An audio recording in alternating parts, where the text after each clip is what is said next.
Call the meeting to order. 6 votes. Ladies, gentlemen, we have a quorum. Gina's not here, Frank's not here this evening.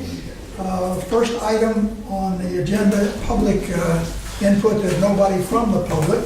I'd like to introduce Tom Craig, who is a new director from Barrington. And in accordance with our usual process, maybe you can give us a brief bio, your background, your interests, what have you. And Tom has to leave at 6:30 because he has a hot date in Barrington. I'm chairman of the zoning board. And we have a bare quorum tonight, so without me there, we can't do anything. A retired attorney, ended up in Rhode Island due to Textron, worked at AT Cross after that. Hasbro was my last assignment, been retired for some years now. Been in Barrington, same house for 29 years this summer. Gradually sinking beneath the sea as we see sea level rise. I actually live right near the George. I go by his house 8 times a week. In addition to the zoning board, Towards Finance Committee, also handle the electronic communications from my university club. Bicyclist, so I'm down through here on the bike path about 4 times a week. I am the only one in my house. My wife is at Crestwood Nursing Home down the street, so I know this location very well. But that also means I have additional time, which is one of the rationales in terms of me coming on board here with the zoning board as well. But not doing a lot of other things during the evening, so that is who I am. Been interested in environmental matters for a long time. That was one of the areas I practiced in as an attorney, and that is peripherally relevant to what the Water Authority does. I'm also familiar with finance and P&Ls and balance sheets, who's going through, okay, what does this item mean? I can bring that up, making a visit here rather than before the whole committee, because I suspect everybody else already knows what these items mean, and I don't. Yeah, you could come in and make arrangements and talk to Mark, Pam, anyone. Yeah, and Ken will give you a tour of the facilities, whatever. Yeah, there are things that are unique to the way they're Sure. phrased here. Sure. Glad to meet you, Tom. Glad to meet you. Yes. I live right on the bike path, so. Right. I'll try not to run into you. Full disclosure, every Tuesday morning at the Senior Center in Barrington, Tom and I are on this same group. It's 12 to 15 people who come in and solve the problems of the world, talking about current affairs as well as esoteric items of the discussion. But it's a lively discussion, a very interesting group that's been meeting for several years. And so there's at least a dozen who are pretty regulars. Occasionally it swells to around 15 people, a couple hours. And you're all welcome to come anyway. Yeah, it's an open invitation to everybody. Yeah, yeah. Ray and I on Old Ones, we're not going. Okay. Thank you, John. Welcome aboard. Let's. And we'll tell you about the cake and the coffee and all the rest. Yeah. The newcomer has to put. It's what next door. They make party arrangements, whatever. We'll take care of that. The minutes. 2/8 board meeting. Entertain a motion. So moved. Seconded. Any questions? Comments? Those in favor say aye. Aye. Opposed, nay. It's unanimous.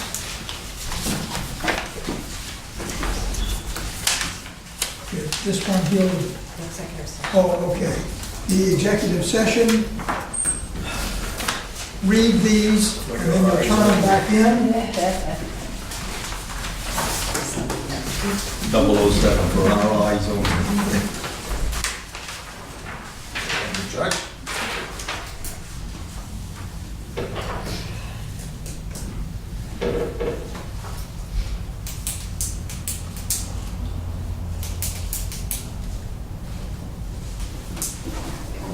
Make a motion to be accepted as posted. Second? Ready to vote? Any questions? All those in favor say aye. Aye. I guess we have to raise our hands for these.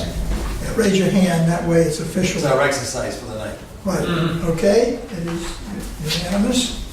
Or do you want to abstain for that? Okay. Yes, I could not vote on it 9 minutes. All right, let's turn them back in. That's passed.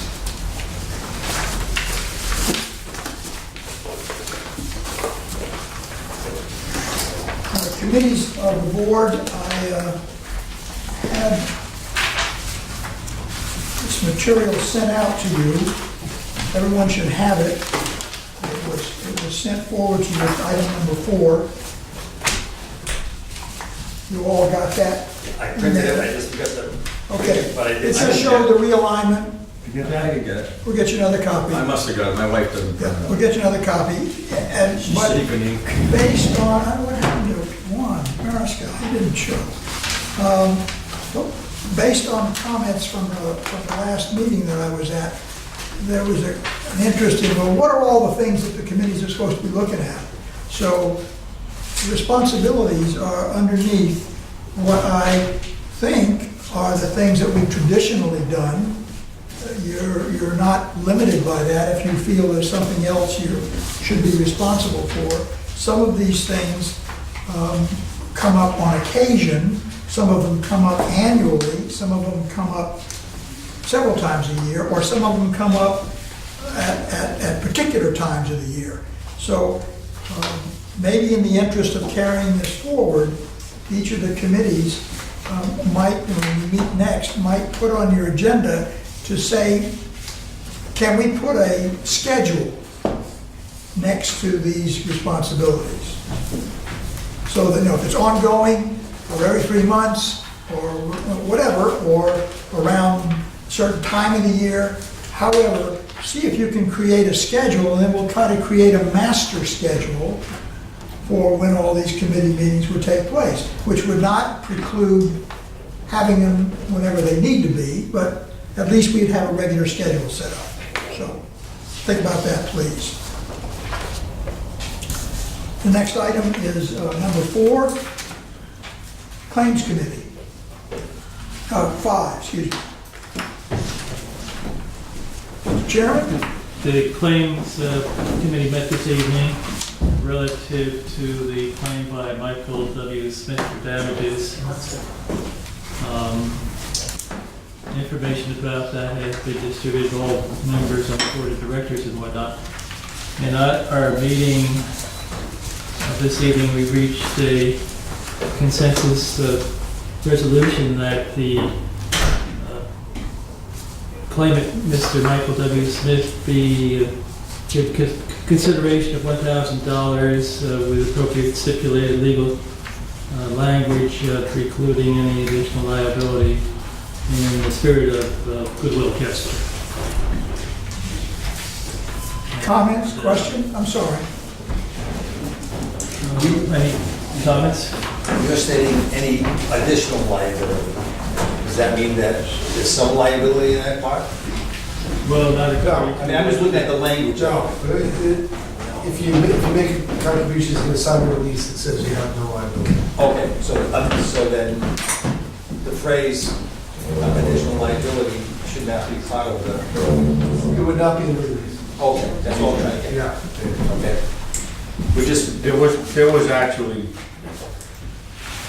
a discussion as far as I was concerned, that there is no liability on the part of the BCWA for the event that occurred. But if it was one of our objects that happened to get in the road through someone else's action, we will, as a goodwill gesture, pay this person. I just want to make sure that we're not giving you $1,000 and additional liability. No. They don't. No liability to begin with, this is only a goodwill gesture. Okay. That makes sense to me. Say you want me Should we rephrase that, or does she? I'm not sure if it's been corrected or. Did you follow those corrections? I will get it. Okay. Sid? Well, in either event, if it passes, a brief letter will be drawn by the attorney anyway, so that'll all be taken care of. All right. He won't let us say the wrong thing. Any other, He'll sign the release. would there be any other discussion? Okay, we have a motion on the floor. You have a recommendation, I need a motion. I'll make the motion to award this claim as a goodwill gesture, as we discussed, That's $1,000. $1,000. There's a second, further discussion? All in favor say aye. Aye. Opposed, nay. It is unanimous.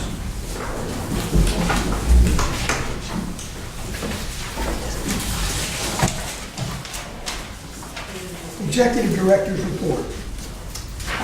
Actually, we now have two of our engineers from Beta Group.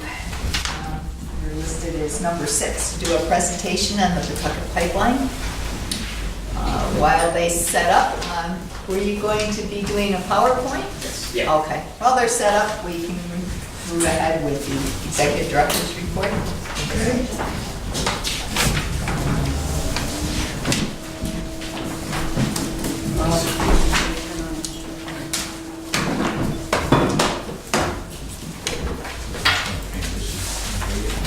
This is the Beta Group. Can I ask a They're question? designing our pipeline. I asked a question first. This Yes.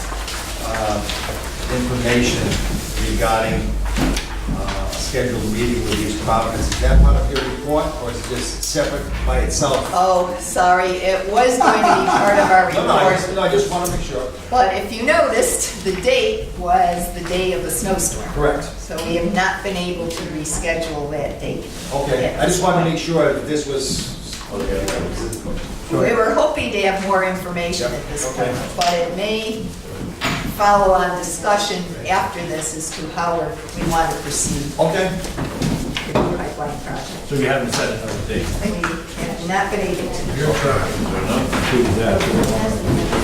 Yes. We have everyone set up to.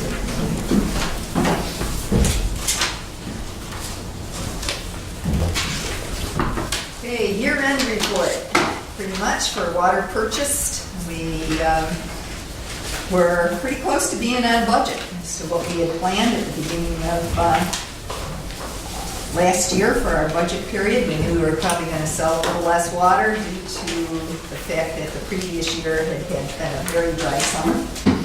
So Mark can report on the actual budget numbers, but we were pretty close to what we had planned. Talking about the bond, we are looking for 2 bonds at this point.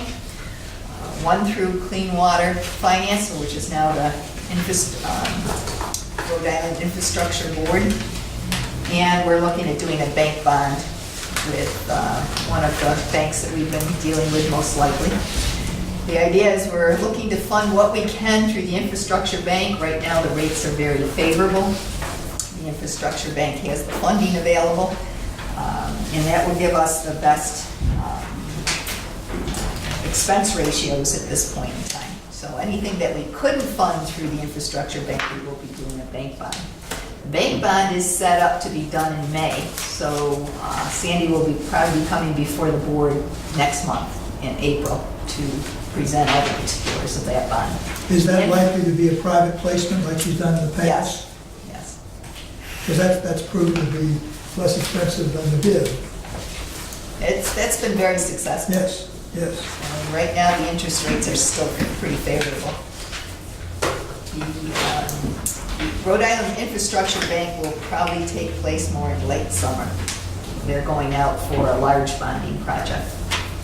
It's going to include projects from around the state. And we may not, they haven't decided yet whether they're going to give us a loan out of that bond or they're going to give us a direct bond out of those proceeds. But they are very much interested in funding us, so Do they get federal money? they do. It's for doing essentially what they call a revolving loan fund. But As more is paid back, they can loan more out. The state is also supposed to contribute towards that fund, but the state actually finances their portion of it, which the federal government does not like, but they've been allowing The it. government going to take it out of the 9/11 Yeah. fund or what? Pam, is our kerfuffle with the state regarding retaining the monthly, that's not The holding us back. infrastructure bank says no. In the past, if we were dealing with the Water Resource Board, it would have. And the Water Resource Board used to have a closer relationship with the infrastructure bank. Now they say no, they don't care. Okay, that's good. So that's why we're really moving forward. We also have putting projects, they have to be on the project priority list. We still have to go through some of the red tape with the Department of Health. They need to provide a certificate of authorization for each individual project before we can actually get the funding. But for all distribution work, so that's usually not very difficult.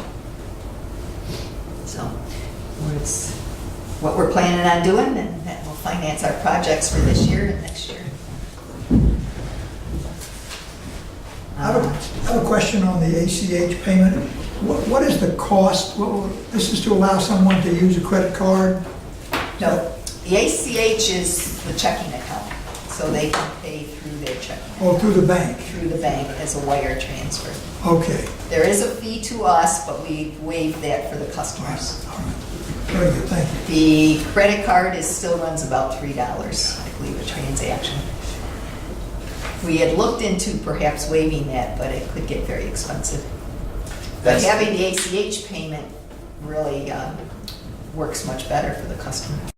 So the $3, that's just a flat fee regardless of the payment is For a charge. charged? Yes. Okay. All right. Okay, and I mentioned right now, we're kind of in an impasse with the study to remove the upper kick and hewitt. Both Bill and John were at the meeting. We had a very successful meeting, I thought. It was very informative. We had a lot of enthusiastic participation, especially from the state. And our state sustainability manager is very interested in this project. So he is actually gathering his resources to work with the DOT, which is the agency that really needs to step up and replace the bridge on Schoolhouse Road, the culverts underneath it, so before we can actually take any steps to remove the dam. So hopefully we'll have some progress in that area. Dan, can I just go back to ACH? Sure. I'm just wondering, in the future, when the billing is going to be monthly, would people have the opportunity to pay like 2 months in advance? I mean, the system handle, suppose instead of paying monthly, I wanted to pay for 3 months. To write a check bigger than what's on the invoice, would that fly? Could I answer that? Sure. Once the ACH is up and running, you will have the option to pay a fixed amount or the bill amount. So if you'd like to pay an amount greater than the bill amount, you can. You can certainly do that. So the existing system here could handle an amount bigger than a billing amount? Absolutely. Okay. We'll take that extra money. Like I said, we do have a lot of customers that go to Florida or elsewhere during the winter time, and they like to be able to pay in advance as well, so that would work. Great, thank you. Dan, who's meeting on the dam committee? Who does that comprise of? That's actually Park, who did the study. That's, we have representatives from the River Council, representative from the Kickanuit Yeah. River Council. We had the conservation, representative from the Conservation Committee from Swansea. We have Save the Bay representatives. We had the sustainability manager come with a couple of his people as well. And Bill is on the committee as the representative of the board. Kate, the town planner from Warren, is on it, as well as Mr. Pasquale, who does not come, but send him the information in the minutes. We're pretty well covered then. It's open to anybody. I thought this. And it's passed. open, right, but that's the actual committee members, but the committee meetings are definitely open. There was a gentleman, I didn't get his name, he was sitting over where John was, and he seemed to, I think he was with the state, and he seemed to really feel that DOT is the organization that we need to reach out to, or the committee does, and the legislators, get the ball rolling with them, like you say, to, is this is an evacuation route to some Well, they'd degree. like to have it as Have an that. evacuation, Yeah, but they and can't now. No. Right. So the bridge has to be built up, and that's up to DOT. Mhm. So it has to be on their priority list somewhere. Put that in roadworks, one of our bridges. Well, needs to be, the town did apply for it under the TIF program, but they only put it on for 5 years from now to pave it. Yeah, right. That doesn't make any sense at all. It doesn't. Maybe they're gonna build it up with asphalt. It needs to be fixed. Other than that, the meter installation project is beginning. Excuse me, So- Pam, before you go on to that, Yes. can I ask you a question about the construction of the Metacom pump station? Yes. You're talking about taking the tank out of service. What's going to be the effect on the customers as far as notification? Are they going to have a system pressure problem? Nope, it's been out of service since last week, where we just use the Roger Williams tank as the main tank in that case, as to be able to control the flow and the pressure, which is just almost the exact same elevation as the Bayview tank. And it's been working very well. So it took it out We have this taken out last last week? week. And fortunately, we have an excellent SCADA system, and our Yes. Good clause. and our operators can keep a very close eye on it, and on what is being, what the pressures and pumping is from the station. So it's been working out very well. Unfortunately, the work was supposed to be done last Tuesday. Seemed to have a lot of things planned for last Tuesday. So, I don't know, Ken, did we have another date when they were gonna do the piping? Unfortunately, we're waiting to see what happens with this next predicted storm, Monday or Tuesday, this coming week. We need a little bit of a window to be in there overnight, the contractor will be in there overnight, so we need a term of good weather. So we're hoping to do it next week. We'll have to see if this storm amounts to anything. And one thing I did mention in here, which I would like to say out loud, is the fact that our workmen's compensation rates have decreased dramatically. We have an excellent team of people, as I mentioned before. Our rates are some of the lowest in the state for workmen's comp. We have a very conscientious group, so we're hoping to, we've had significant savings because of that, and just want to make sure that the board recognizes the fact that we are saving money because of the way we do our work. Thank you. Pam, one question on the meter installation project. When we originally talked about this, was this going to be completed within 3 years, but now it's 2, or am I just not? Yes, originally we were discussing 3 with a down period in between, but since it took us a year to get to this point, we've now set a maximum of 2 years. Okay. And actually, the vendor can finish it much sooner if he desires to do so. Oh, great. Oh, good. Then that So lets us move there- to the next phase. of And, what it- you're doing. and there is some incentive for him to do it as soon as possible. He's Okay. local. He can jump into another job once he gets this one done. So we're hoping he will even be able to get that done sooner. Is there a minimum requirement that we're looking for him on a daily basis for placing the meters? Or is it No, it's, just depending upon what's happening that day, yes. where the crew's at? I'm sure he's setting himself a number of goals as well. Okay. But we have a variety of situations, so it'll all depend on how he determines to tackle it. We have multifamily homes that might have 5 meters in them, and then others might have difficult to access meters, which will take much When will longer. the notices be going out, or the ratepayers be contacted? Yes. We were just approving the notices. We're going to put something in the newspapers as well. And there's actually, the homeowners will be contacted twice. Okay. And they'll giving a number to call or go online and make an appointment. And if there's 2 follow-up letters to that as well. Good. Haven't some homeowners been notified already? I could have sworn my sister told me she got something in the mail about changing the meter. She might, That's probably correspondence in the normal course of business outside of the major meter installation project that Pam's talking about. We install meters every day. Oh, okay. So she was probably targeted because maybe she had an estimated bill or some other issue happened, and she got a notice from Okay. customer service.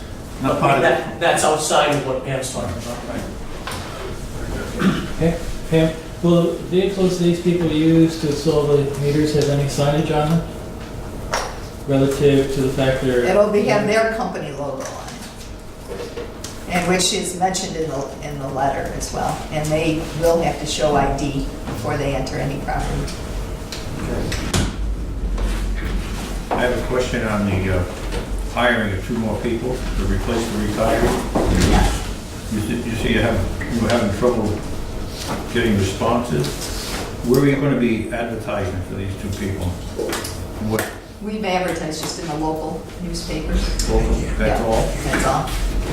Usually we've gotten pretty good response, and then word of mouth through all of our operators, and through the fire departments in particular.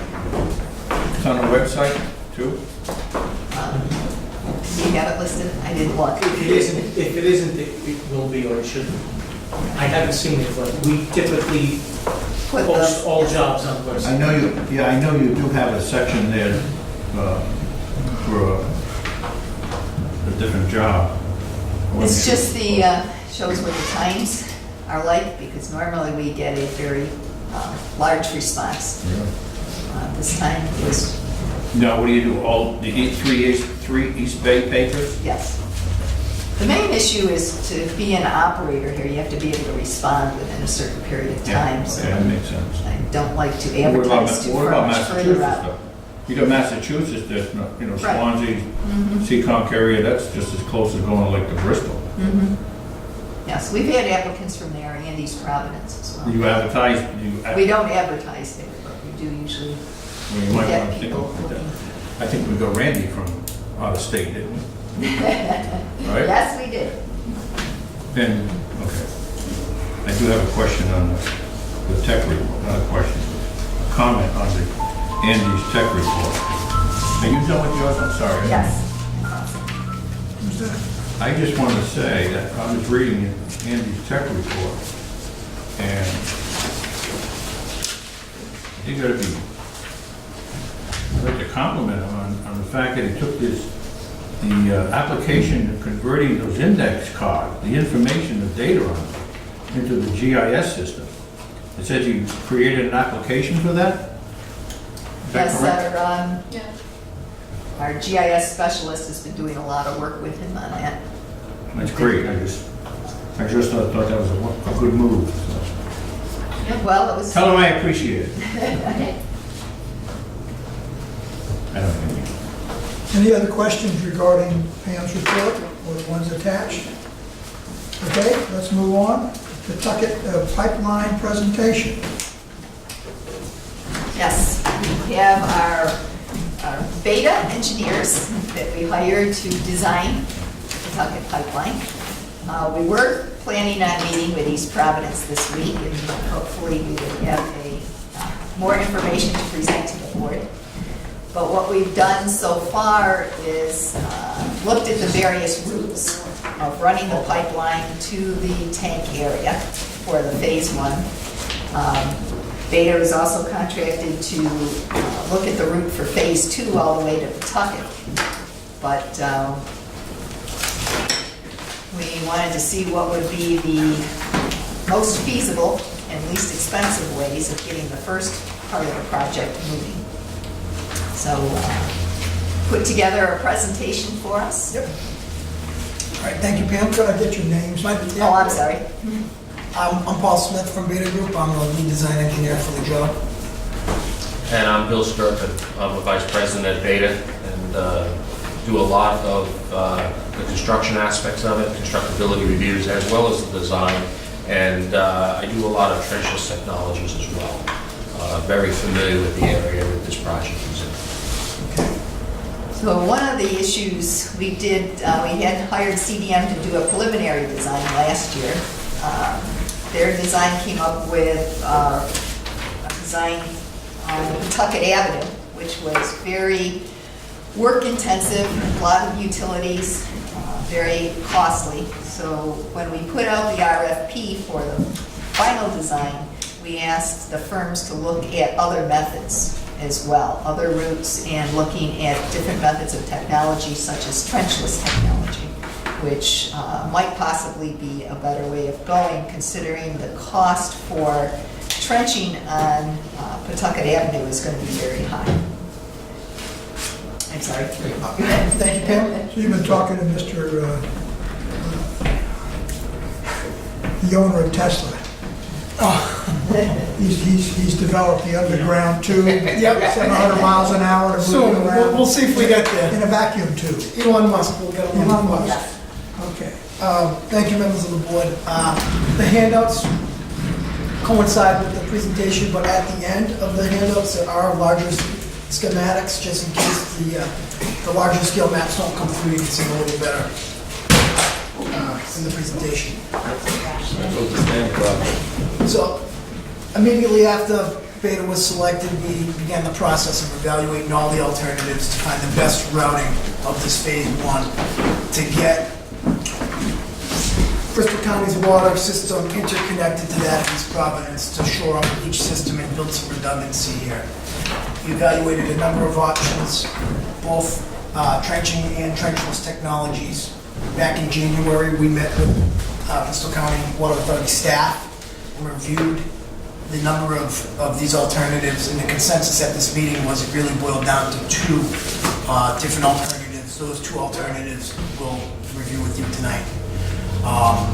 The first alternative, which we're calling Alternative 1A, Pam just rehashed this a little bit with the previous CDM recommendation. It is Pawtucket Ave trenching a pipeline from essentially the Silver Springs Golf Course to the south, picking up where Bristol County's water system is, coming across the Providence River here, and extending it northerly up Pawtucket Ave to Wampanoag Trail, and then up Dover Ave to the existing tanks.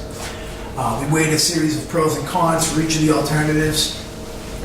One of the pros here, it is the shortest path. It's about 6,700 linear, and the pipe is in the right of way for the duration, which really boils down to future maintenance concerns and accessibility of the pipe. Some of the cons with this path is the required depth to the existing pipeline. This water pipe on average will be about 10 feet below grade. In order to get this in, because of the existing utility quarters there, we're talking a 24-inch water pipe. You have to contend with the existing utilities. You can't really go shallow and be putting bends all over the place on a 24-inch water pipe. So the depth of the bury is a concern. The utility coordination overall, the number of utilities in there are going to be utilities that are impacted that will have to be relocated, and there's a cost associated with that. Impacts to traffic, businesses, pavement restoration, DOT permitting up and down. There's existing concrete road base out there, more stuff that the contractor has to contend with. You're on a DOT roadway, they have work hour restrictions. It's typically 9 a.m. to 3 or 4 p.m., which further compresses what the contractor can get done on a daily basis. And there is significant rock and ledge quantities out there. All of this plays into the construction cost. And we have an approximated construction cost of $5.1 million for this alternative. Keep in mind that this number does not include the socio-economical cost for the impacts for the construction as it relates to all the businesses, Bradley Hospital, St. Mary's School, up and down Pawtucket Ave. They will have significant impacts that really aren't reflected in that construction cost. In addition to that, you have to take into effect that Pawtucket Avenue is the main artery of the commuting traffic in and out of these projects. And you're literally looking at thousands of cars each day in the morning and then at night coming down, up and down that road. It's hard to put a dollar figure on that. Especially when we installed our new connection across Pawtucket Avenue from the pump station. That was just going across the street. We had some significant impacts to traffic on that project. So that's especially, we were determined to see, well, is there another practical route that we could go? What's the reason you can't go all the way up to Tucket Ave and have to go down Wampanoag Trail?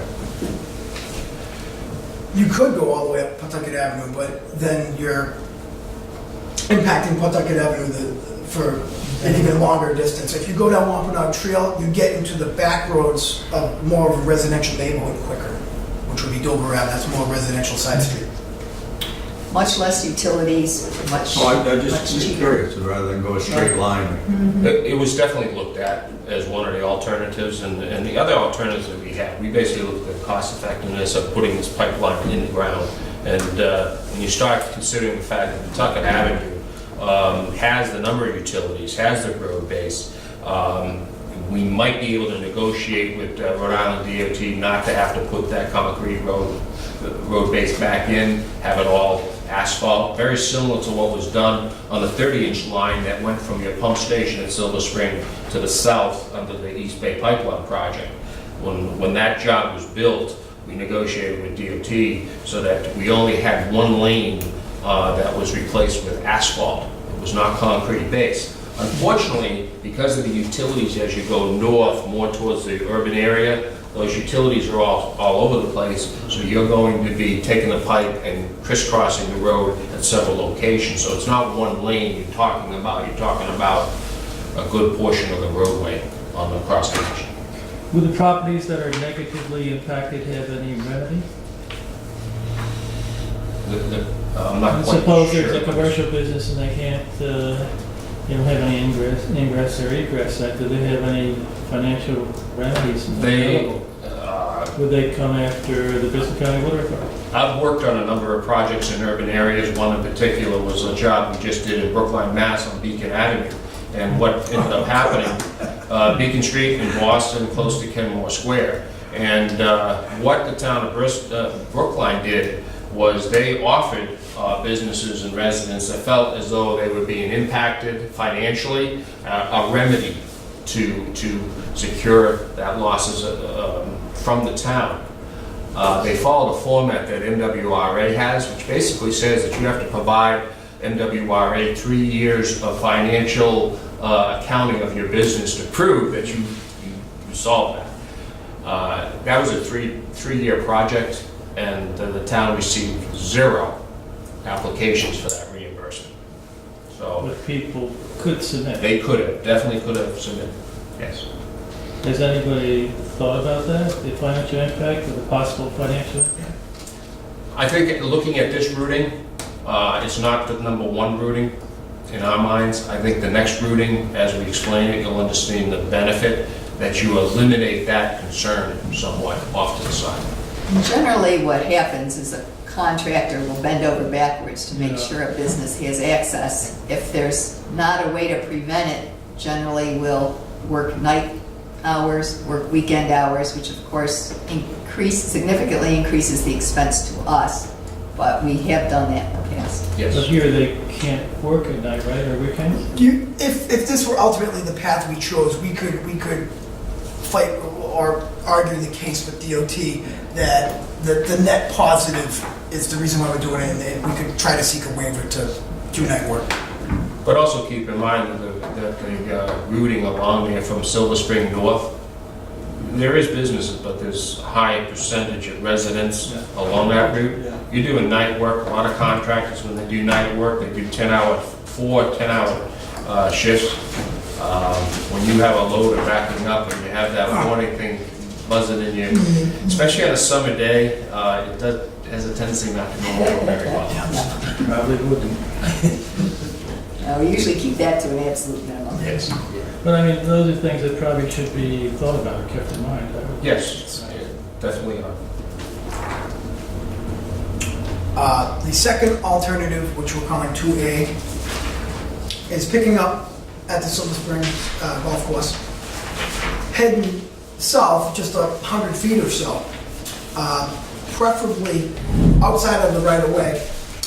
And our cost reflects at this point pipe jacking underneath Pawtucket Ave, actually staying out of the right-of-way, trenching wise, setting up a pit on either side, and then going through the village apartment complex. It's a residential road, trenching operations, going through 3 separate private property parcels, up Elder Street, back to Wampanoag, and up Dover. Can I interrupt you? Yep, for a minute? absolutely. You're talking about drilling underneath Pawtucket Avenue? Is that what you were saying? Basically, what it is a jacking operation. It's not drilling, it's basically just pushing a pipe beneath the roadway surface. We had discussed, we have a pipe already, that's the one we put The 30 across inch. to the 16. Yes. It's a 24 inch, yeah, we went across the road. So you would pick it up on essentially. Yes, Correct. The yes, we east could do side that of the as road. well. So we would have a couple hundred feet of excavation on Pawtucket Ave, which is still significantly less than, 5,000 feet. What would be the probability of getting the easements? They would need to be negotiated. Property owners would need to be notified, would have to sit with them. As the slides go on, you'll see that, can I see your pointer for a moment? This one here? Yeah. This short stretch here, which is about 125, 150 feet, would be with this condominium association which owns the property. There's a tennis court right there that is a good corridor for the pipeline. You'll see a purchase later on. This building here, currently that's operated by the, is owned by the Citizens Bank. It's one of their facilities. So you'd have to negotiate with them as well. This parcel here, this green area, that is owned or deeded to the city of East Providence. So if they're participating within this contract, it would be kind of nice to have that installed at a no-cost type of thing. Keep in mind, one looks at that Citizens facility and says, wow, their operation, you got to keep their parking lot done. Yeah, I don't know whether a lot of you know about it, but the Citizens Bank is building a complex in Johnson, Rhode Island. We're involved in that project, and they're moving all of their operations to Johnston. So come summer, that building there may indeed be vacant, which would, to me, it's the perfect storm, as they say. But also, we take into account, you see how the pipe, the property lines and so forth, and this area over here is wet behind the Bayview Academy. What we do is try to stay back as far as we can in the parking lot, because any building of this size needs parking lot, okay? So your asset for damages when you have an appraisal done will be limited in comparison to if you put the pipe, say, right next to the building, okay? So those are the advantages for this area here, is that it's a wide open corridor, production could be good, pipe could be shallow, in retrospect to Pawtucket Avenue. You thought that through pretty well. Well, we also thought about, there was one alternative to do that in a trenchless application, either directional drill it through that area.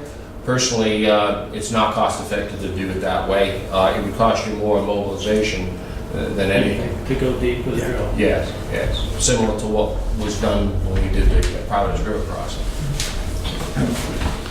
You mentioned the majority of the pipe to be an existing right-of-way. Is that East Providence water right-of-way, or whose right-of-way would that be? Right of way, City of East Providence right of way is what I mean by that.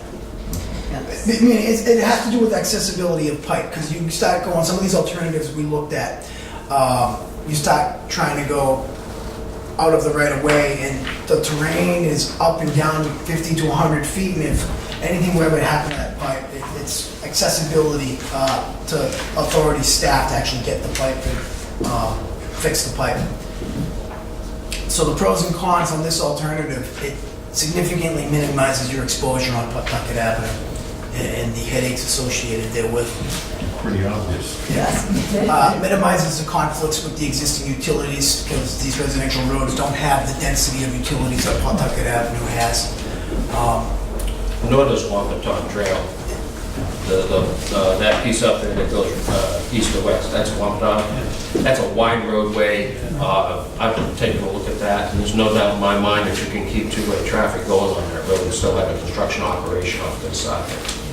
And I presume that your access to the site comes through that road right there. This road, You'll be able to come in Yep. to get to the pipeline, if you have to fix it. and I got some photos at the end to show you guys, give a glimpse for what we're feeling here for the location of the easements. Keep in mind, the one thing, it's easy to look at a number of routings, but you got point A on the bottom and point B at the top, the tank.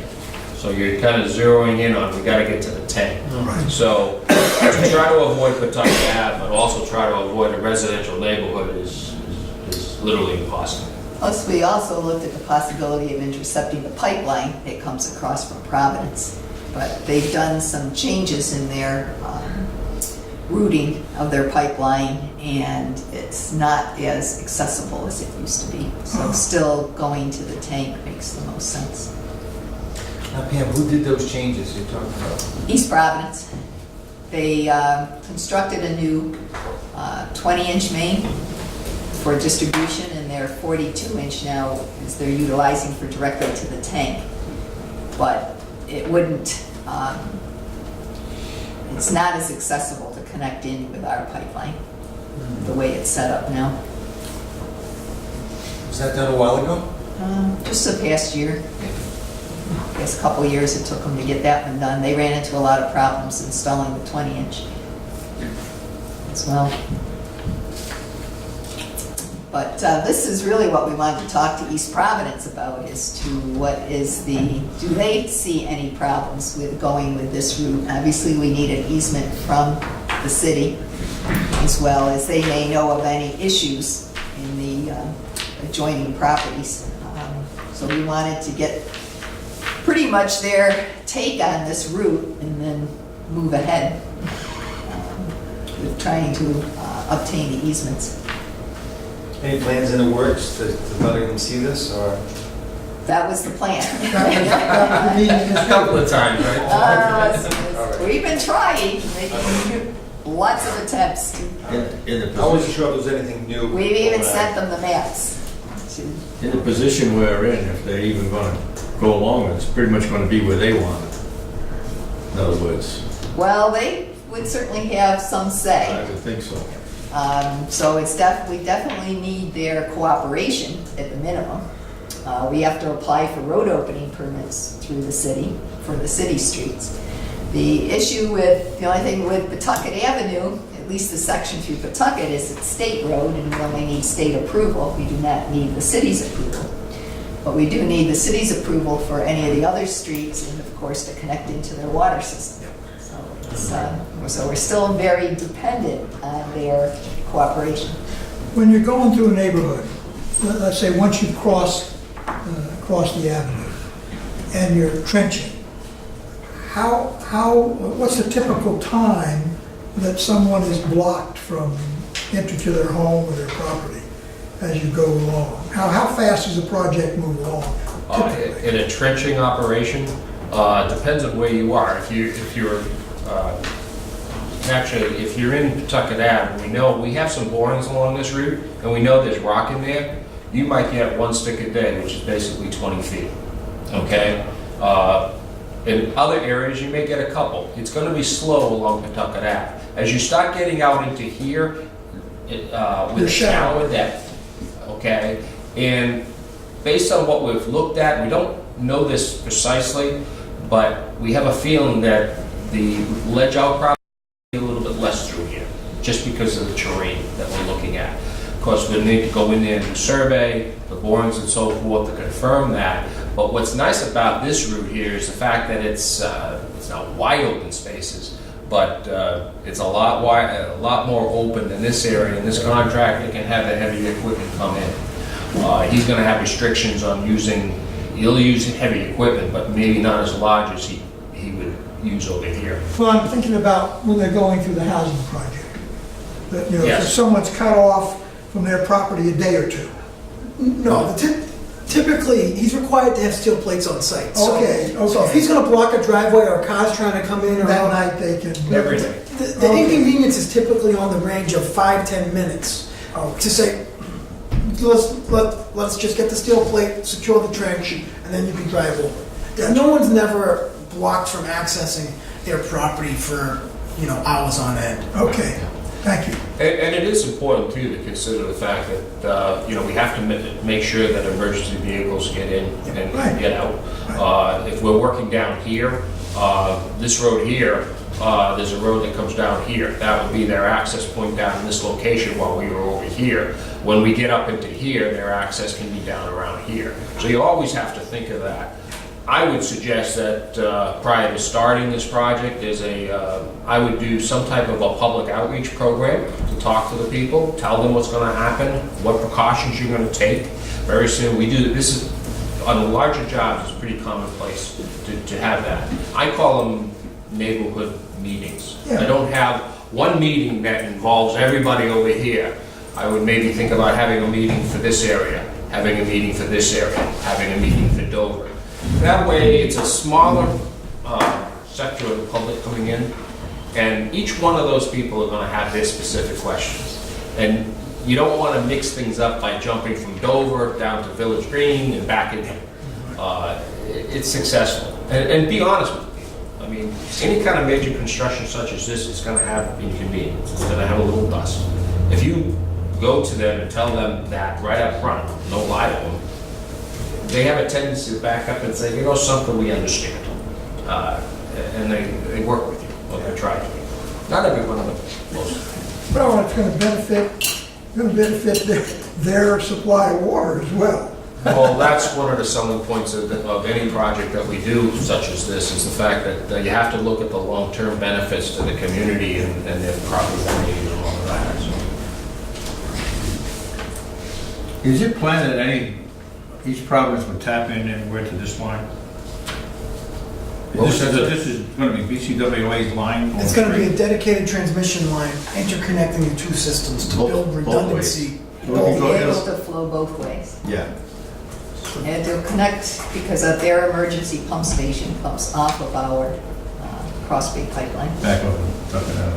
on Pawtucket Avenue. So this actually gives them a reliable supply into their storage tank as well, which was the whole idea of connecting the two Cross Bay pipelines so that we could feed off of either one, for either system.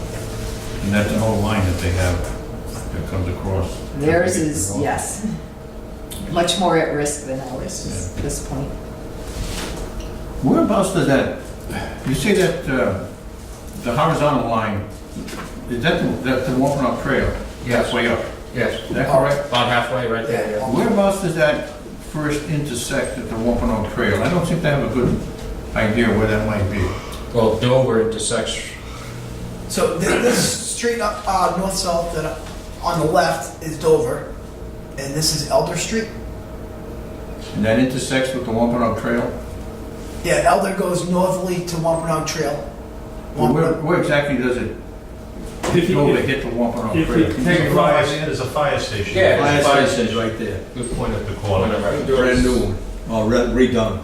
Oh, if okay. you go, Nursing home's down just below it. Okay, yeah. if you go down the trail to the east, then you run into the 114 intersection. I So wasn't it's sure where that was. just west of the 114 intersection. Okay, some of the cons associated with this alternative is it is more pipeline. It's about 20% more than 1A. You still have DOT permitting, although it's not as extensive. It shouldn't be.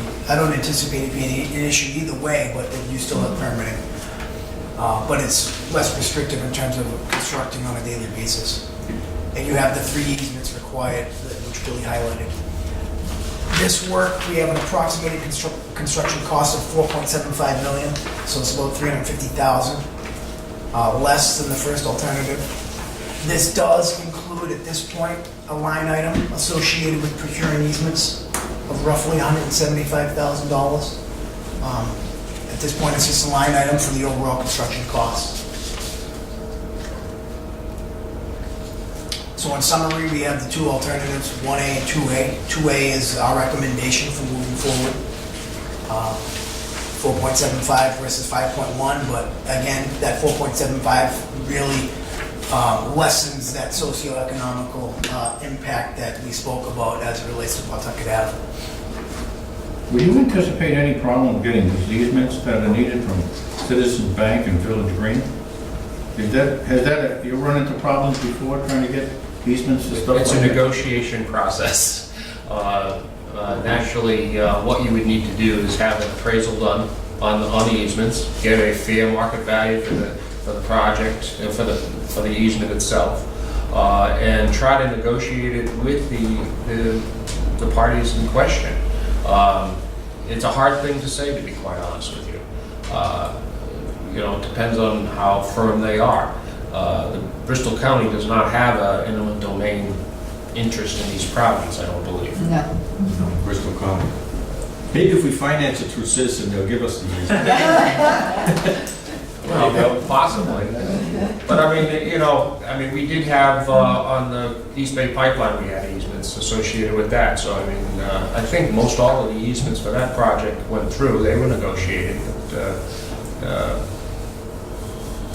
Hopefully they're not gonna, like the Village Green, hopefully they're not planning to spread out and build more housing or in that in area. looking at that corridor, I'm not exactly sure whether they would be able I don't think they even have much more room filled in. Yeah, there. I Just got- look I at the got a photographs, photo, just yeah. so that they can see it. So the first photo, top left, is looking, basically standing right here and looking towards Citizens Bank.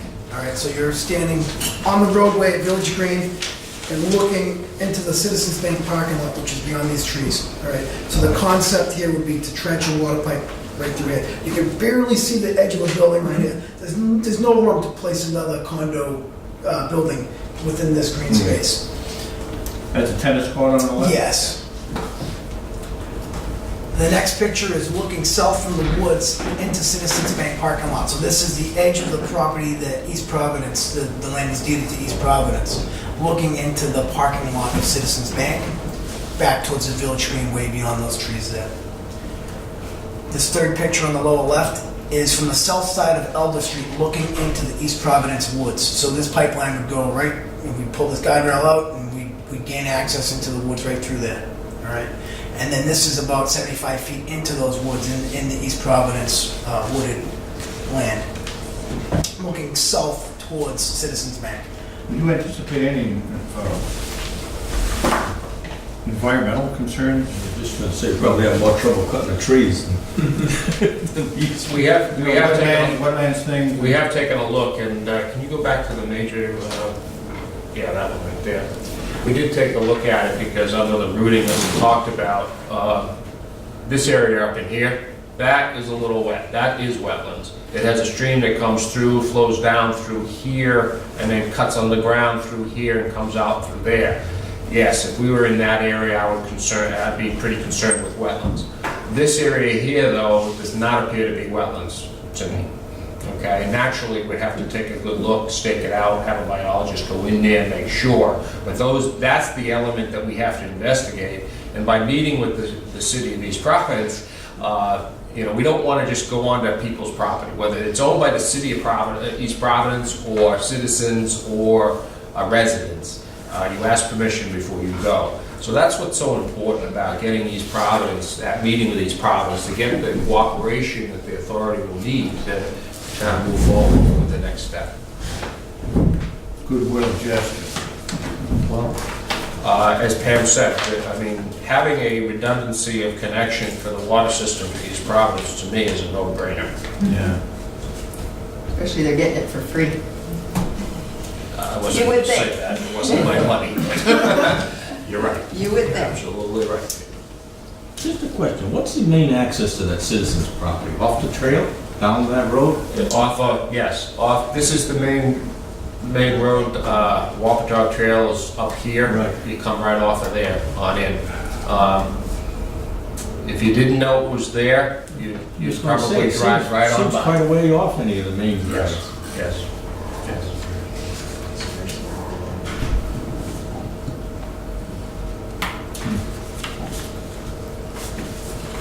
So, once we can get a discussion with East Providence, what would be your next step? Our next step is we'd move forward with the design, considering this would be the route that we would take, go with the design. Naturally, we need to have survey involved. Survey, if Mother Nature would decide that it's March rather than February and cut us a break with the snow, As soon as the snow breaks, we can get survey in there and get that survey done, okay? And then the boring aspect of it, scheduling the borings. So But that, obviously, you contact the owners of the property Yeah. first and that would determine have to if they go would to be the interested. authority and have a Yeah. meeting. Yes, And that, to me, is, I call it testing the waters for the easement. yes. And sit down with them and see if they're at all interested in. That's something we could do before a meeting with East Providence, just to, as I you think say, that you test the probably waters. could, I just didn't really want to tick East Say Providence. that again? Yes. Say that again? What Pam was saying was, can we meet with citizens or Village Green prior to meeting with the city of East Providence? And I guess theoretically you could, but I'm not exactly sure that I would Not a recommend good idea. that. It's not a Okay. cooperative Right. We want to try to be upfront and facilitative with East Providence to get them 100% bought in, or as much as we can get them bought in on the project, because that's what's going to lend itself to a successful project. Understand. Chain of command, huh? And also take into account the fact that this is considered phase one, and phase two, actually getting up to Pawtucket, you have a lot more pipe going in the ground Oh, yeah. to many, many other city streets. Yes, So and we're you don't want to definitely break going to down need communications and cooperation. cooperation all through the entire project. Just a thought. We've thought of it. Yes. We've been anxiously awaiting the green light on this project to get it moving. Understand. We are too, yes. And All right, any questions? Thank you. Thank you very much. not a problem, anytime. I guess we will continue to try to set that meeting up, right? I mean, that goes unabated, we keep working. We tried to get it done today. Trying for next Thursday. It's frustrating. It took a lot of back and forth to finally get it Tuesday. Joe, do you know when does that new mayoral form of government go into This effect? fall, Yeah, not till the fall. in the fall, And that would November follow the election. election. You're gonna, It'll be I a mean, fall I- election and then We next sent- will be till next year. We sent them a letter so that they, to sort of put out that, we're not coming to ask them for money. We're just asking them to sit down and talk about the route. Right, it's a technical meeting, that's all. Yeah. Yes. They would be seeing something very similar to what you saw tonight. Mhm. All right, well, we keep going with that. Very good. So you're the point man on setting the meeting. So as soon as the meeting is set, you know, We make ourselves available and okay. we go for it. You get the meeting, we'll be there. Thank you. One way or another. Very good, thank you. Yes. Thank you. Doing great progress. Okay, here's the highlight of the evening. Financial report. That was the highlight. This is the don't wear that hat. You can just close it.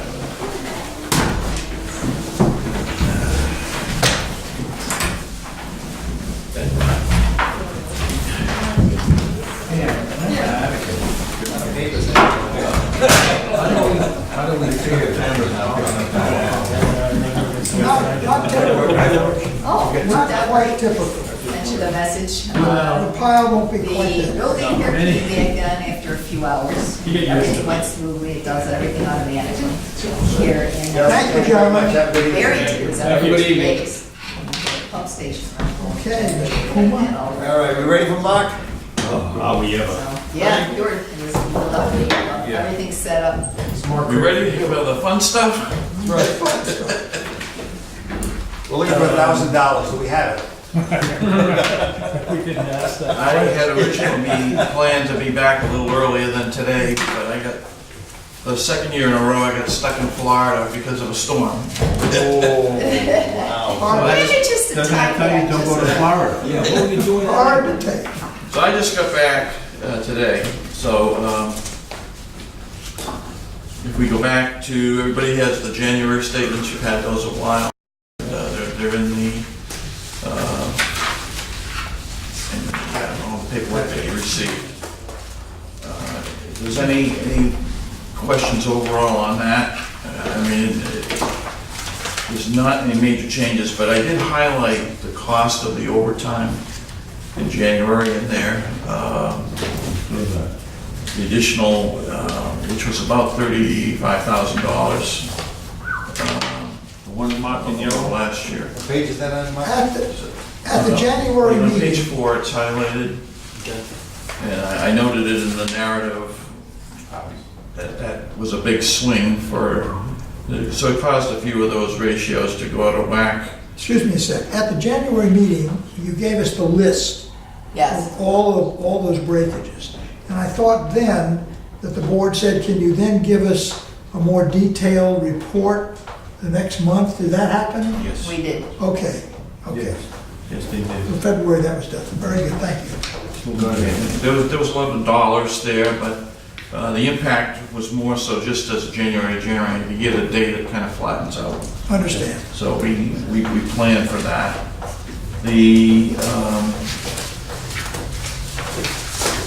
I just started to work on February, which is a big, if you go to page 8, the big numbers for the year in the chart is where we stand in dollars billed and gallons delivered.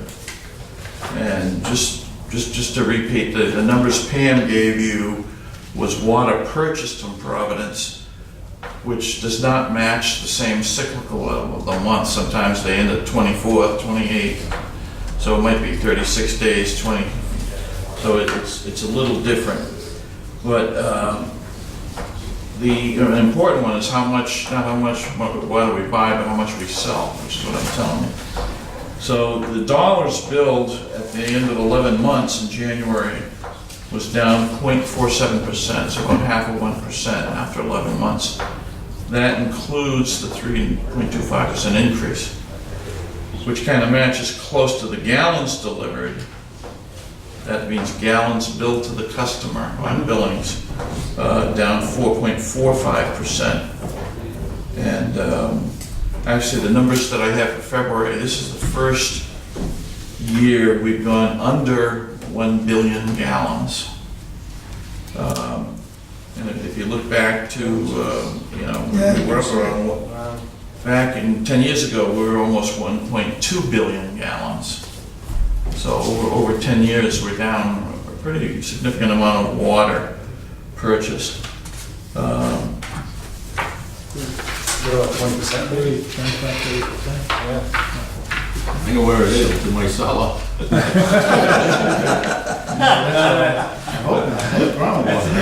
Did you pay for that? Did you pay for that?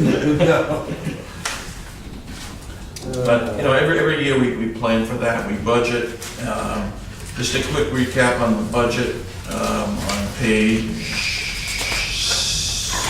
7. We're just about where I like to be. Revenues are 5% over budget, expenses are 5% under budget. So which is where someone that plans a budget, that's what I like to be. So we're very conservative on what we budget for sales, and we're conservative the other way, trying to think worst case scenario as far as expenses. We always try to come in under that. I've started to work the February statements. This is the end of the year. It's kind of crunch time for me, which is why I try to take a week off before we get into this.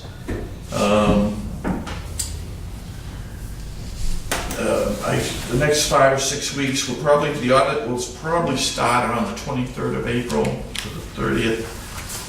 The auditors like to wait until after tax time, April 15th, and generally they take a week off after that period because they're tired. And the past 2 years, we've started fresh the week after the end of tax time, Right. which is around the 23rd. So that gives me 5 or 6 weeks to get prepared for the auditors. So we're in pretty good shape. The systems we have in place make it easier than it used to be to get prepared for the auditors. So that's where I stand. So starting today, tomorrow, I'm digging into working towards that goal, making sure we get everything ready. I'm just wondering, for the 219 budget, was there anything or thought given to possible increased salaries and wages and operations, maintenance expenses relative to bad weather like we had this year? In other words, was there any thinking to increase those numbers because of the possibility there could be additional expenses next year like we had this year? Well, we sit down with operations, everybody, we go through by department on what we think our needs are gonna be. Right. We factor in anticipated increases, whether it's from the union perspective or from management. And those numbers are in the budget and identifiable what the increase is, which when we reviewed that. Unfortunately, this year we never had a finance committee meeting where it was done. But I did go over it with a couple of the board members individually of where we It's just, I'm looking at the increases here in January, and, they were pretty substantial. Yeah, well, that's mostly all the overtime that we had due to the cold snap. But that's pretty much a fluke, isn't it? I mean, Yeah, Well, I don't know but if it's, fluke, but it's We well- generally do add in extra overtime through the winter months Yeah, I would think- because we do experience most of our breaks during the winter time. Right, we budgeted, I think we budgeted last year 8% of the operations budget in additional for overtime. Yeah. So I think with that snap, I think we're up around 9% or something going into February. It may or may not be a fluke, it could be, but it seems to be more of a reality nowadays than a fluke. And, it might be worthwhile to think in terms of putting in like the 3-year excess expenses because of bad weather, to budget thinking or something like that. That's all I'm suggesting. It sounds like you're doing that. Wages are one of the things that I can budget almost to the dime, because I know, I can forecast in how many people we have, what the wages are, a good guess on overtime. And if I budget 8 and overtime hits 9%, it's not, we have enough, like I said, our expenses are coming in about 95%. So if overtime's high, there's something else that's gonna be less to offset that. So I try to keep the expenses that I can pinpoint, I try to keep pinpointed as best I can. I think I'm repeating myself. But I'd be happy if the board wants me to increase. Just And see- when we do the next budget in the next fall, if we have input from the committee who would like me to budget more in that area, that's I can fine. only speak for myself, but it seems to me that these fluke-like expenses may be now more of a reality than a fluke, that's all I'm saying. Yeah, Well, we do plan on breaks during the winter time. So we do add into the budget, as Mark was saying, an extra 8% for overtime for that period. Now, last year, we didn't spend all of it.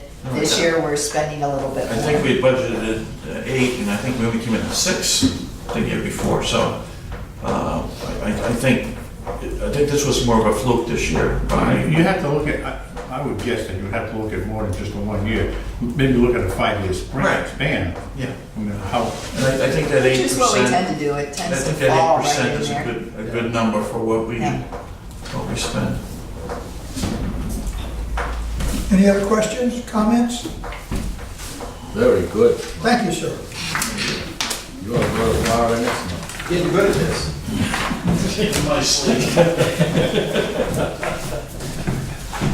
Proposed bonds. I mentioned this in my report. Essentially, I spelled it out in the board packet as to what we're looking to do. I did attach a schedule so you can see which projects we're planning to go with a private bond, and the green projects would go with the Rhode Island Infrastructure Bank bond. The payments next to it were pretty much to see where we would be spending the money, what time of year.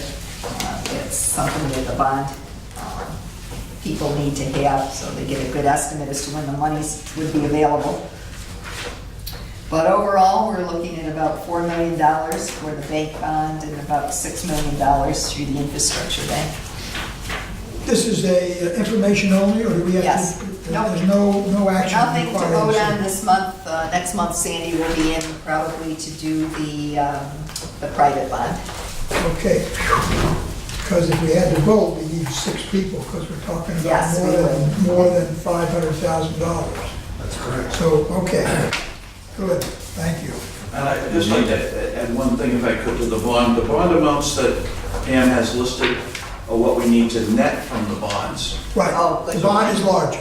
So with cost of issuance and reserve, basically you look at 10%. If you do 4,400,000 goes into the reserves. Understand. So it would be up around 4.7 million on that, on the first bank bond. You're looking at 10% of the cost of issuance? Now, the 10% is a reserve required by the bond trustees, that we have a reserve, if by chance something happened that we defaulted, it would make some of the payments for us, that reserve. So that's not, No, the cost of issuance is only like that 1% or 1. okay. I think so. Again, too much. Between 1 and 2. Yeah, it's a pet peeve of mine. Between 1 and 2%. Yeah. It's still a lot of money, but not as much as the reserve that we need to put away. But it's a lot lower than it used to be for these kinds of. We'll see. I think the private issue one came in about 7.5% to 8%, where the rail and infrastructure bonds were 10%. The last ones we've For done. reserves, which we get to spend at the end. Yeah. Okay, policy committee.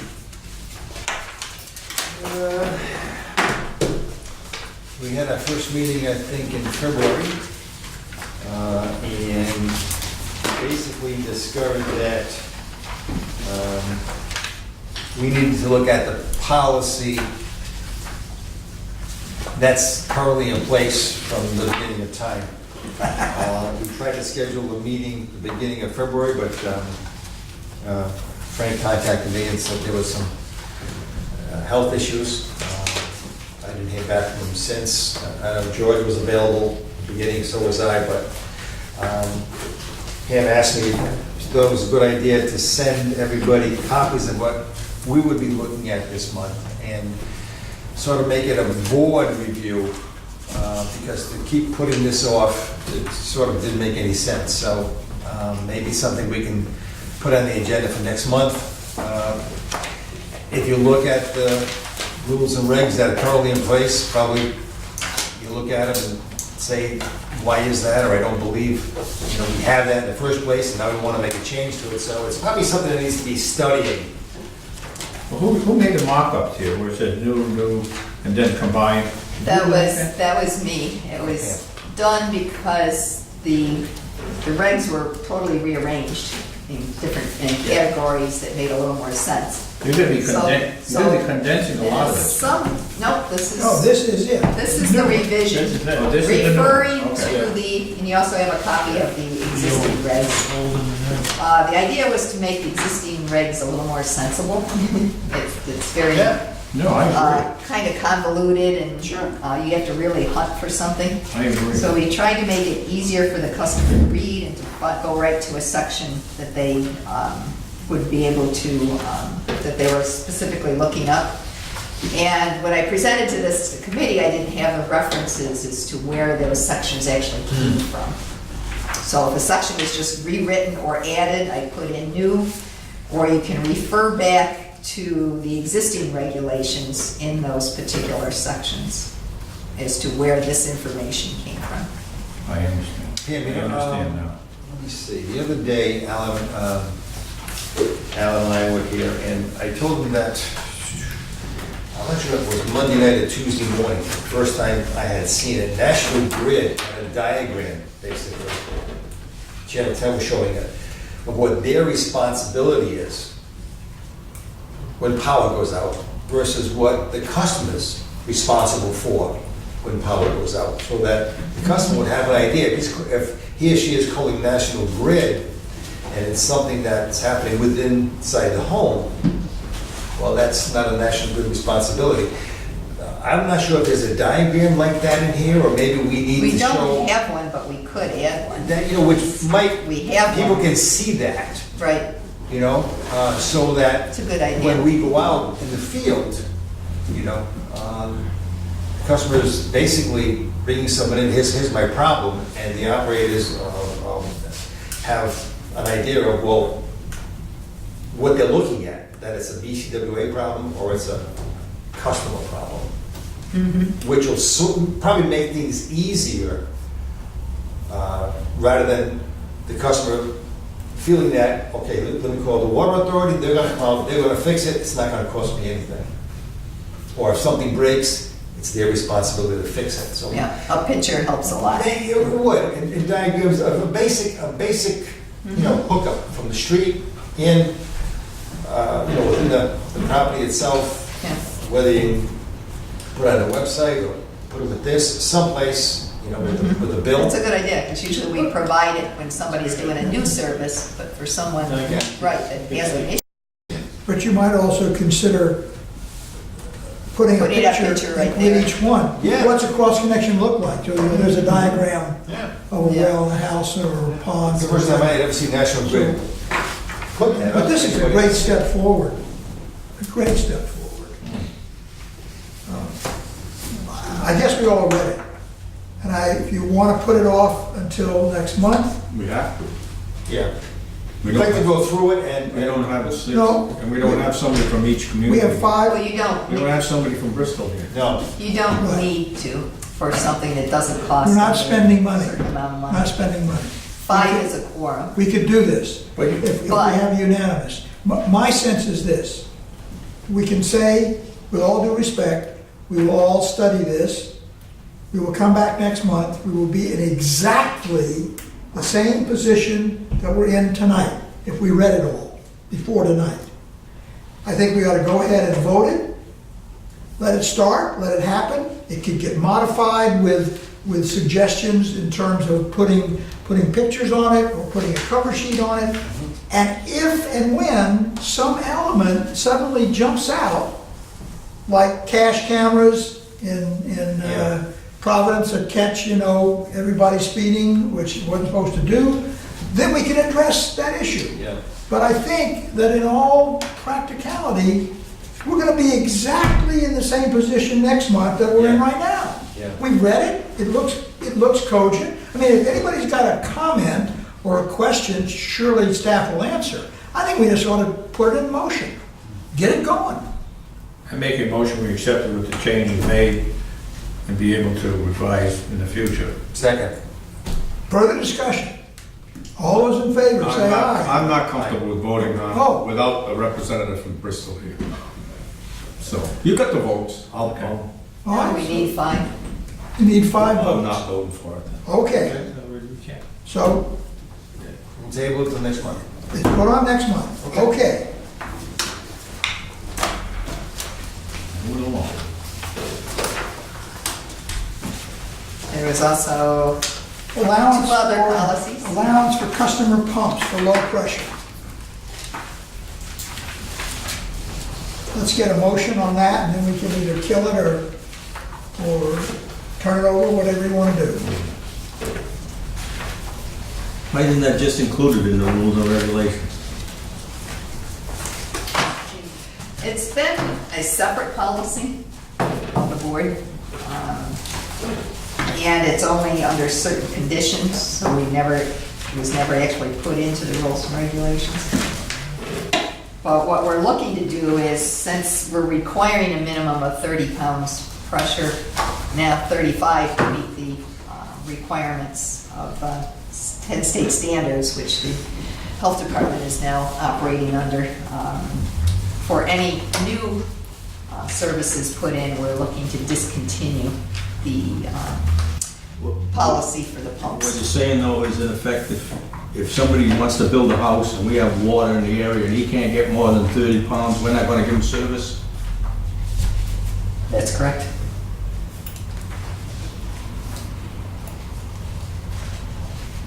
He would have to put in a well in that case. put in a pump? He can put in a pump, but we don't wanna pay for part of it. But, No, we're not even gonna give him the service. no, we're not gonna give them service. It's less than However, we have a, $30,000. what, $6.8 million project underway, ultimately, that's going to cure a lot of that problem. Hopefully. So it's Increase not like we're not quite a bit dealing in with the it. area, right. It's not like we've turned our back on it. I'm not concerned with the developer who wants to do something. I'm just in somebody that may have an empty lot that's been in the family for years, and one of the children wanted to build a house on it, and we won't give them water. The problem becomes the fire flow pressure, because in the past times, the law wasn't looked at quite as closely, but the minimum is 20 with fire flow. So if the pressure drops 10 pounds under fire flow condition, we've had instances where if you can get backflow through the system, and that becomes a problem health. Yeah, but for health don't you wise. require backflow protection in those under those circumstances? No? Well, maybe you could modify it. But we can have that problem now, even without a new house on it. Yeah, but we keep track of those very carefully. Fire department does it when they hook up. No, they don't. So what do you want to do, folks? You want to put this off for a month, or do you want to deal with it?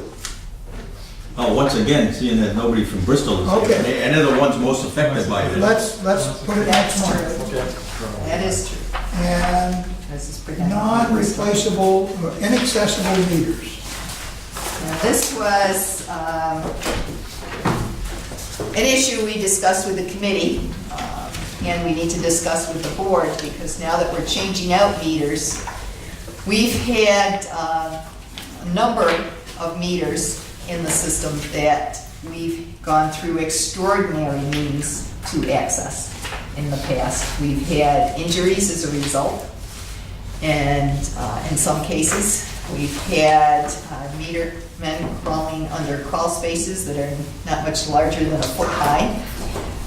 We've had some situations where they really should not be allowed to go into. And we kind of bend over backwards for the customer to be able to get this done in whatever means possible. But now that we've hired a contractor, I mean, they will also do whatever they can to get a meter installed, but we will not go to the extent we have in the past. We have a lot of homes along the shore that were once camps, and there are no basements, and they might be under crawl spaces and so on that are really difficult to get to. So our idea is that, first of all, customers are responsible for providing access to the meter and having space around it for the meter people to work in. They can't have it covered, they can't have it behind a wall, they can't have it really in a crawl space. We can notify customers that they have to change the location of their meter, that's up to them. If they don't do so, our only remedy that we can think of is to, and of course you can shut off the water until they do that. I'm sure there's going to be a number of hardship cases that would be very difficult for us to do. So our suggestion is that we install meter pits by the property line. And that's, again, at the cost of the customer, but we're proposing that perhaps the BCWA bid that to a contractor, and we provide a payment period for the customer to install the meter pit. Ken brought in an example of what they're like. As the committee suggested. Do we know approximately how many of our 16,800 customers are in that kind of situation now? We suggest maybe 10% or so. Yeah, we have, we have a number of properties, close to 60 or 80, who haven't had a meter changed in 20 years, 30 years. Because of the condition of plumbing, the guys, in my experience in the past, people will bill bars around them, so they're underneath the bar, and you can't even get to it. And you try to tell them, oh, you have to have the plumbing change, you're gonna make this, oh yeah, they'll never do it. So we never change that, you can never change the meter. So there's a reasonable number of those where the meters are old Rockwells, those meters have to be 40 years old, 50 years old. And they're running slow, of course. Or barely running. So, into the homeowner's problem, if we can't get to change it, if their pipe split, they can't get it to shut it off to the valve. So, these are installed in a number of situations when a meter is more than 100 feet from the road, or a property is, they have to put a pin in at the property line, or just inside the property line. And it's plastic, composite. What happens, you have the water service come in down at the bottom, and look at it, you see this arch there. The water service will run in there, the plumbing will come up, the pipe will come up into it, and feed the bottom of this yoke. It goes back down and out the other side to the house. And the meter sits in this. This is buried flush with the ground, the cover lid is there. This sits right down at, no, it's cash. Don't think about that. That's not plastic. So this sits right down on the inside of it. So when That's he the comes cover. in, he just takes the cover off and he unscrews these two fittings, puts the meter in, seals it back up, and it goes. It doesn't freeze because it's down below 4 feet, so that the heat from the soil keep it warm all winter, keep it from How does freezing. he reach down in there to change it? This doesn't, he only has to reach in right below the lip here. Because the plumbing comes up into this, and this supports it up in the air. Okay, So he's gonna work within that hole. It's not real easy, but it's not that difficult. These only go up to 1-inch meters. okay. They're not the bigger meters. So it's typical residential. So, yes, Ray? Well, the top of that well, basically, is that ground level? This is much more. You can pick it up. Oh, my God. Yes, that goes on top there, and the soil will grade up to here. So how far down would the meter be? Meters about 12 inches down, 14 inches down. Is that enough for protection from frost? Yep. And we've got 600 of these in the system now. Oh, really? Yep. It's because Well, the bottom- I'd say 600, we have 660 pits, probably 300 or 400 of this style, some are cast concrete. But these are a common installation.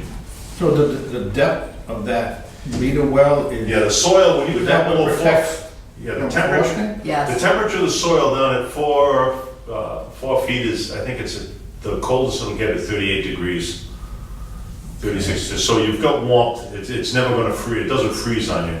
Oh, so I didn't know that. So it's because of the design. Could a snowplow hit that and knock it off? It could, but this would be in the corner of your front yard, or, That's you know, right. My next question would be, how do we know where the corner of the front yard is? well, It's on the that's, plaza now. it's typically, you know, Not- when you not look at it, you have surveys, you have the city but- street, and typically the town owns on either side of it, Right away. depending on the width of the paved area, is 8 to 10 feet. Right. Then your property's in from that, so this would be 12 feet off the road. I live on a road where the road isn't even in the right of way. This is Barrington. Oh, you're in Barrington, I'm yeah. just we make bringing it- this up because this is real world stuff and it's because of Rhode I'm Island. with you, George. Yep. Yep. Yeah, we get a lot, we have quite a few of these in Barrington already. So it's a solution where, number one, what's the contractor dealing with them is setting up the program. There are issues with confined space entry is not just going down into a hole. And we have our employees, and these guys have gone over the years, I wouldn't have done what some of them will do. They will crawl on their belly under a crawl space for 15 feet, 20 feet. You get the flooring nails coming down to get to where, when people put an addition on the house, the meter was there, but then they put the addition on it, they don't move the plumbing. So the whole, this isn't gonna be a solution for everybody. Some people may be able to cut a section before out, we've seen done before, make it a trap door Yeah. over the top of the meter. But the people, the customers that are in this are gonna have to do something to make it compliant so that we can do our job. This isn't gonna cost the customer anything to install this. Yes, Well, it's gonna yes. cost. Oh, they're I agree that the customer has to do something, but suppose a kid out of the front yard falls down and hits his head on this. This is owned by the customer. homeowners, customer, property owner. Yeah. But should It already- George, they've been around. I don't know We've had that that. anyone's ever done something like that. Every water system has these, it's common within the water industry. It's not something that we're attempting to do that is not done. So the everywhere. customer would own that? It would be- The customer would own it, and they install, they do now. I spoke with a gentleman today, because depending on how the lot design is and where the house is situated, they have to put one of these in fairly often. Did I read We have somewhere, about 600, like I said, we have more than 600 of them in the system now. did I read somewhere in here that we would try to get firms that would bid on a basic installation? So you would know that you're getting a fair price for this? Right. Because if it was That's- up to the customer and they had to go looking for a contractor, their prices would most likely be higher. So if we bid it and got a basic rate, I think we could offer a much better price. The frustrating thing is, and I'm sure you look at it when we have water meters that have been sitting there for 50 years, is that the property owner over time will either not have the funds or not desire to focus spending the funds on doing this. So we ignore what we're supposed to do and just let it keep going. But at some point in time, in order to get the system shifted over, the goal is to go to monthly billing eventually. We have to get radios and we have to get the new meters in these installations. And the property owners are gonna have to do something to come into compliance, whether it's make an adjustment in the house simply with the plumbing that's there, which may resolve a reasonable number. This would be an extreme situation, but But you know what?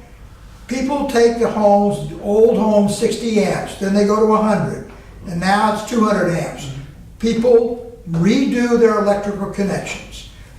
People buy new modems when the old modem craps out because they want to have the internet access. So I don't look at this is a basic life-supporting utility.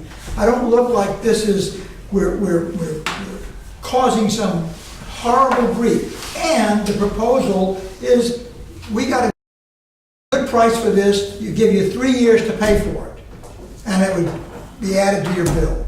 So, I mean, we're doing this in extreme cases. Yeah. It's finally living up to our responsibility. Well, look, you have the responsibility, like you mentioned too, to the employee. That becomes an OSHA hazard. Absolutely.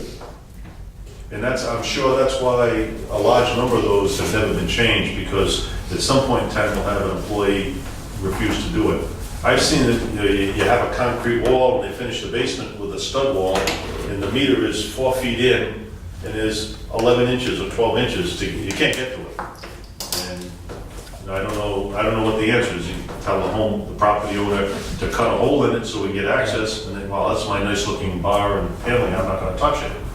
So you end up in a All we can do is situation. educate the people, those that, have been in their homes for many, many, many, many years, are satisfied with what they have. We have a responsibility to the ratepayers, including those people who own those homes, to be able to read the meters accurately, have the meters work accurately, Right? and upgrade, the meters. Who makes the What would determination they- that this is not accessible? If the guy can't get to it. When our details. The guy just doesn't feel like doing it. He's gonna say, oh, I can't get to it. I would It's too much think, trouble. I would think that there'd be supporting documentation, pictures or whatever, or measurements saying, now, you say, okay, you fat Bill, you sit over there, let's get Skinny Joe, he can get it done. Fine, who cares? If there's a way to get it done, I guess you will. New construction, we have a installation detail. There has to be a clear area around the meter has to be at least 12 inches off the floor. It can't be down as sunk down in the hole. So there's new construction that has to comply with existing construction. You can't go backwards and make them come up to 100%, but at least has to be functional. Yeah. I think if the board was willing to, as Pam suggested, offer a payback period, this is kind of unprecedented. I don't know of any other system that gives that type of loan out to just repay over time.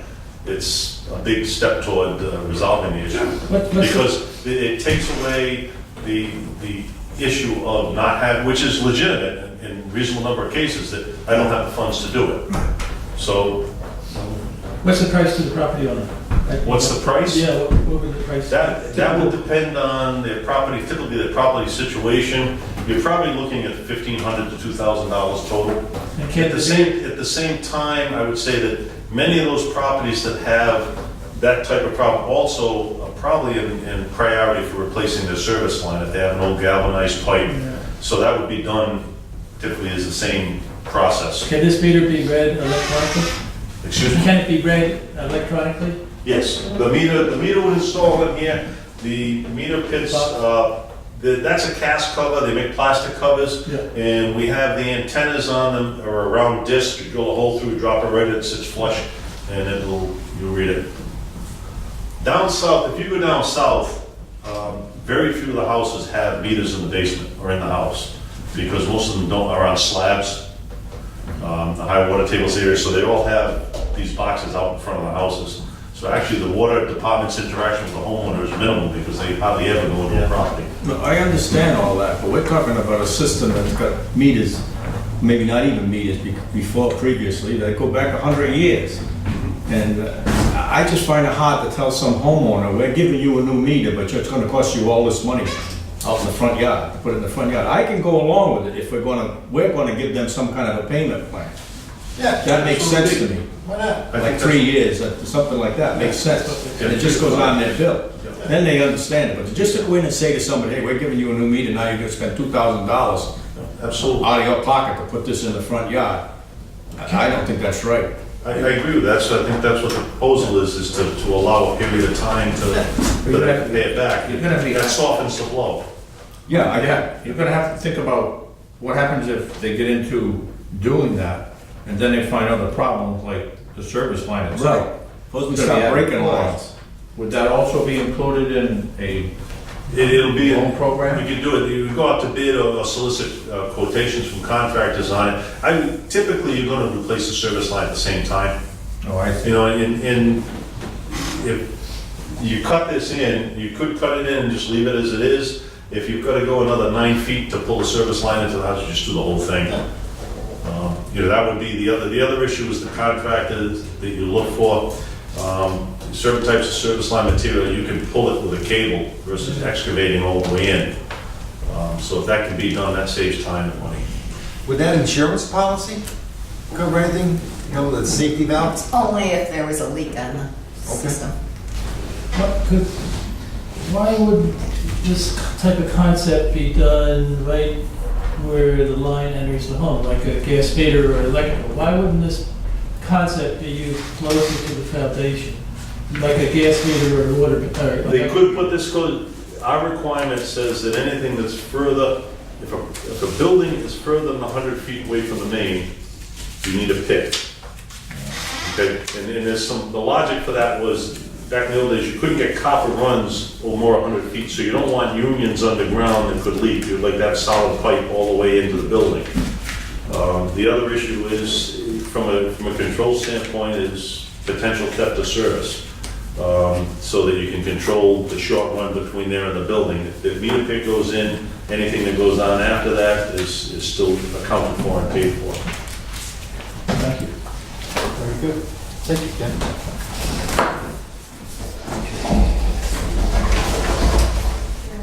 So what's we're discussing this at this point, there's no action required?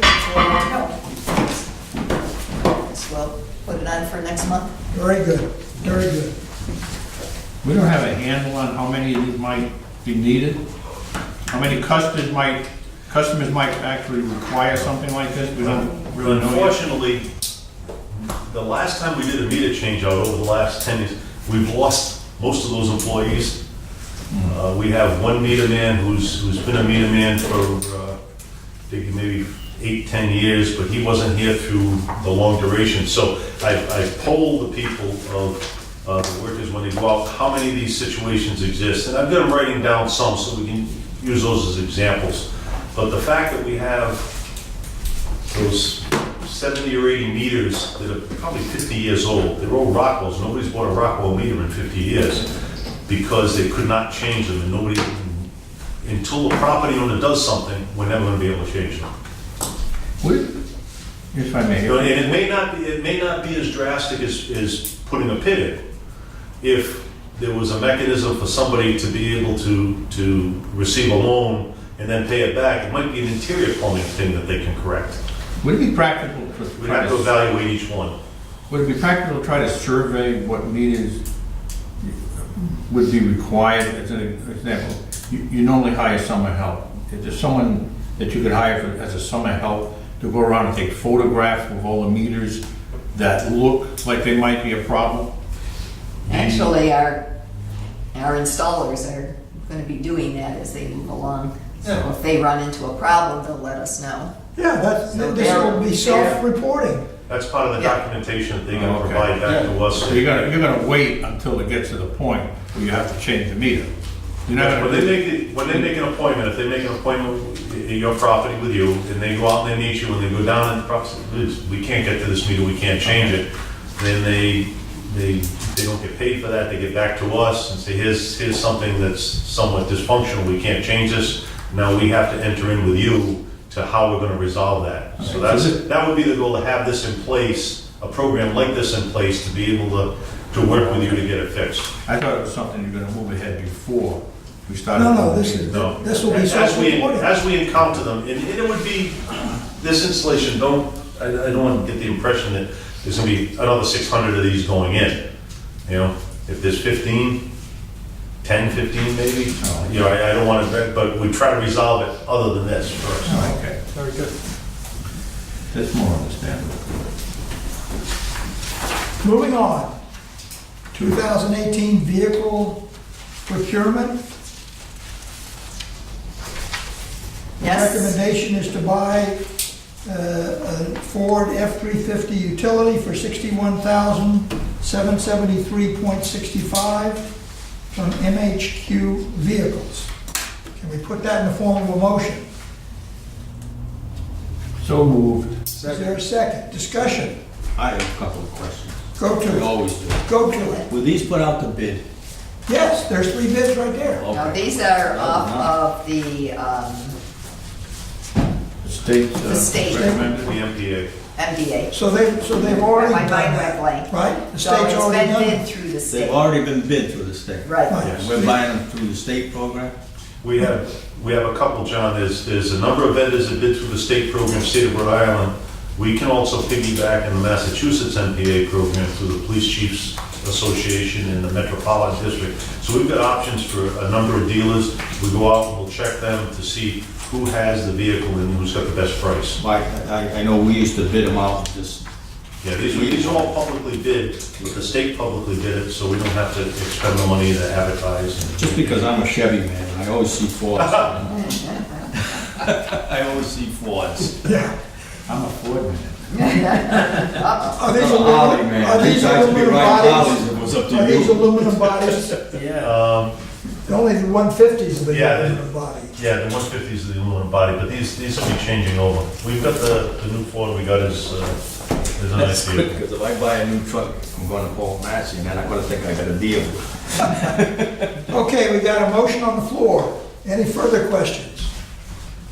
All those in favor, please say aye. Aye. Those opposed, nay. Unanimous. Thank you. You're welcome. What color is this going to be? And make sure it has a sign on it. Yeah, we're standardized, the white's, you know, one of the dark blue kind of looks nice maybe, but it's not the best thing to have on the road at 2 o'clock in the morning. Make sure it has- The white stands right out. Make sure they have identifying Bristol County Water Authority signs on it. We do have a vehicle parked outside. Yes. Nice and big. No, we've got, he installed 3 more today. We're doing 3 or 4 a day. Okay. But you gotta wait for the weather because it doesn't that's inside. okay. So they'll be done, they'll be finished up by the middle of next week. Very good. Don't waste one of those signs on Jay's truck. Okay, task number 12, Metacom pump station. Apparently, it was discussed before, but we just didn't get a vote list. Yes, we all thought it got voted on, but Sid checked the voice record and we did not. So Okay. I'm just putting it back on for approval. So I need a motion to award 55, excuse me, amend the task order for engineering services for construction of Metacom pump station by $55,056.30. So moved. Second, Second. you discussed it last month. You want to talk about it again? All those in favor, please say aye. Aye. It is unanimous.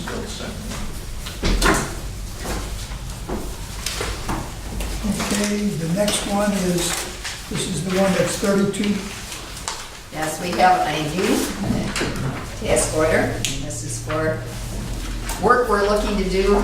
Shad Factory is to demo that pump station and remove it. We're paying taxes on it at this point, and it's has not been operational for at least a decade.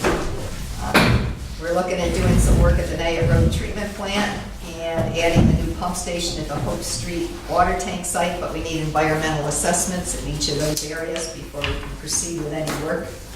We had asked again for a couple of firms for proposals. PAR presented a proposal of $29,973. Since that time, we haven't amended a proposal because we had asked for some additional sampling. So I would like to change that proposal to $32,973 For PAR Corporation. for PAR Corporation. Okay, need a motion? So moved. A second? Second. All right, is the explanation Pam given satisfactory? I just want to ask Questions? a question. I'm sorry, go ahead. Yes. What are we gonna do with the pipeline? Just let that disintegrate? The pipeline? Cat factory pipeline? Yes. Why, I'm just curious. So I don't plan on spending money on No, I know, it if and we I- don't have to. Oh, we're not getting anything through it. No.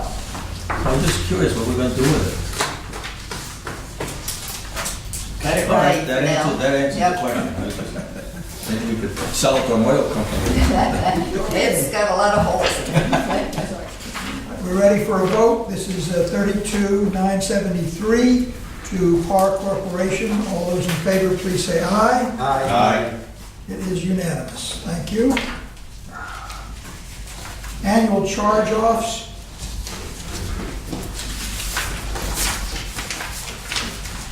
This is $50,847.56, which represents 0.23% loss that's written off after we have recovered. That is correct. That's pretty small. That's pretty small. Is the bulk of that still centered in Bristol, Yes. surrounded with the university and its residents or renters or what have you? Correct. Okay, okay. Need a motion for this? Could I ask? Yes, go ahead, let's get a motion on the floor. So moved. Second? Second, yeah. Now, ask your question, please. Do you anticipate reclaiming more of that? I think the recoveries are pretty standard. We typically have a gross write-off of around $50,000, and we recover about $20,000 of that. And that's been fairly consistent. So we pretty much recovered what we're going to recover? Some of it, we just, no matter what we try, we were not going to recover. Joe, did you find someone new? We did. We had to change our relationship with our collection agent. Okay.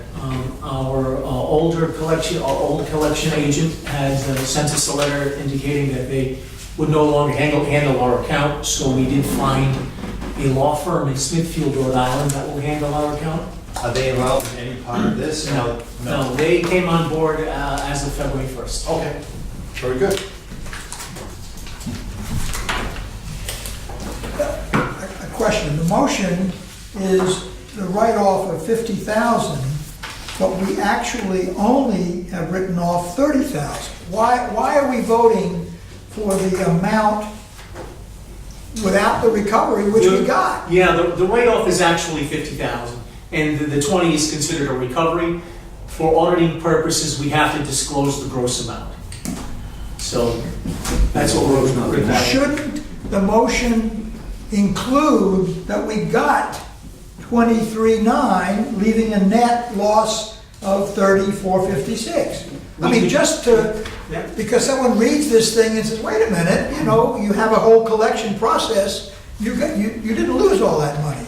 We could amend the motion to reflect the I recovery. mean, you guys understand what I mean? I know what I you're ought to saying. just say that. You want to highlight the fact that it Yeah. wasn't a, We're writing off 50, but we recovered The loss 20, was so the only- real net loss is only 30. Only That's all. 30. Doesn't change anything, but it explains it. well, then reported as a gross write-off is 50,847.56, and the net write-off is the 30,456.88. Right, exactly. Okay, so you'll modify the motion that way? I'll modify the motion now. Good. Done. All those in favor? Aye. We're flying. Great. Locking out.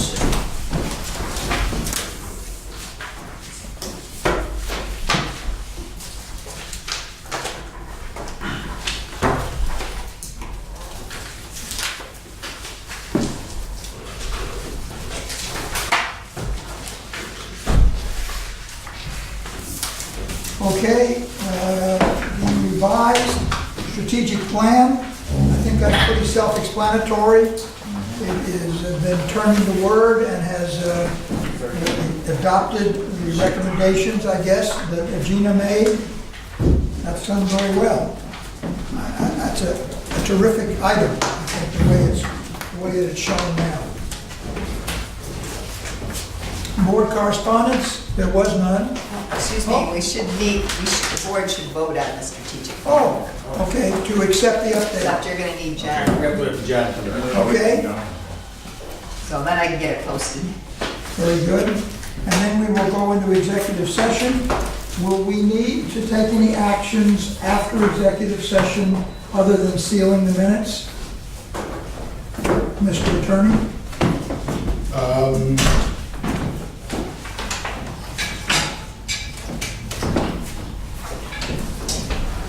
Well, Possibly? no. Okay, well, he thinks about it, we can. This is not on the, No. Okay. So, John, you're back. I need a motion to accept the strategic plan update. Someone make that motion? I'll make a second. Fine. And I need a second. Second? Everyone's read it. I hope everybody's happy. Let's vote. You had a question? I'm sorry. Bill, you had a question? No, he said he's Okay. happy with it. Happy. Everybody in favor, please say aye. Aye. Unanimous. Thank you. Great job. Okay, we're gonna go into executive session. Need a motion for litigation pursuant to Rhode Island General Law 42465A2, pilot agreement discussion 4645A7, easement policy 42465A5, lease of our property 42465A5, litigation 42465A2, that's from Barrington, children's workshop request 42465A3. So moved. So moved. A second. Now, we will go into executive session. We will be there, come out. We will take a motion in formal session to seal the minutes and adjourn the meeting. No other actions will take place. We're entering executive session at 8 o'clock. Wait. All those in favor, raise your hand. Done. Get hit by a car.